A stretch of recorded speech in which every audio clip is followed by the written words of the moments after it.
नमस्कार, मी स्वाती. स्वागत आहे तुमचं स्वातीज किचन मराठीमध्ये.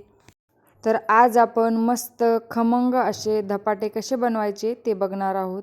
प्रवासाला जायचं म्हटलं की आपण दशम्या किंवा धपाटे नेहमी नेत असतो. तर आज आपण धपाट्याची रेसिपी बनवणार आहोत.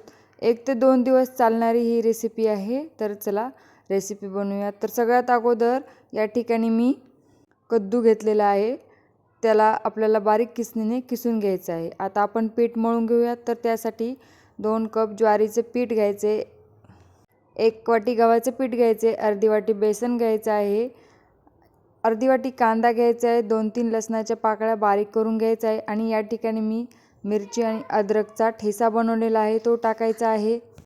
या ठिकाणी तुम्ही लाल तिखट देखील वापरू शकता. त्यानंतर टाकूयात ओवा.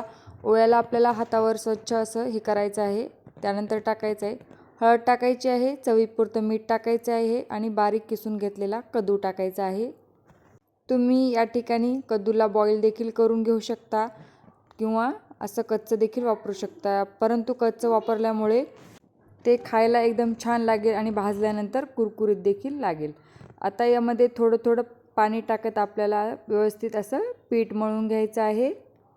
तर या ठिकाणी मी पीठ मळून घेतलेलं आहे. यामध्ये आपल्याला जास्त पाण्याचा वापर करायचा नाही. या ठिकाणी मी कमीत कमी 2 ते 2.5 वाटी एवढं पाणी वापरलेलं आहे. आता या ठिकाणी आपल्याला एक पोळपाट घ्यायचा आहे. त्यावरती ओला कपडा अंथरवायचा आहे व त्याच्यावर पाणी शिंतोडायचं आहे. पिठाचा एक गोळा घ्यायचा आहे व त्यावरती ठेवायचा आहे व हाताने त्याला असं थापून घ्यायचं आहे. जेवढा तुम्हाला बारीक मोठा आकाराचा धपाटे बनवायचे तेवढ्या आकाराचे तुम्ही बनवून घेऊ शकता.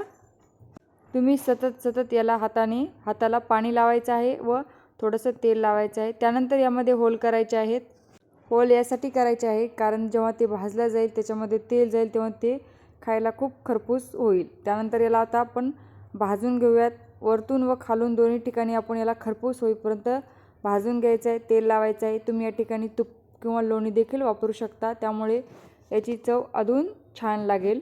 तर या ठिकाणी मस्त आपला धपाटा बनवून तयार झालेला आहे, तुम्ही बघू शकता. अशाच पद्धतीने मी सर्व धपाटी बनवून घेतलेली आहे. तुम्ही याला प्रवासामध्ये 2 ते 3 दिवसासाठी घेऊन जाऊ शकता. तर कशी वाटली आजची रेसिपी नक्की कमेंटमध्ये कळवा.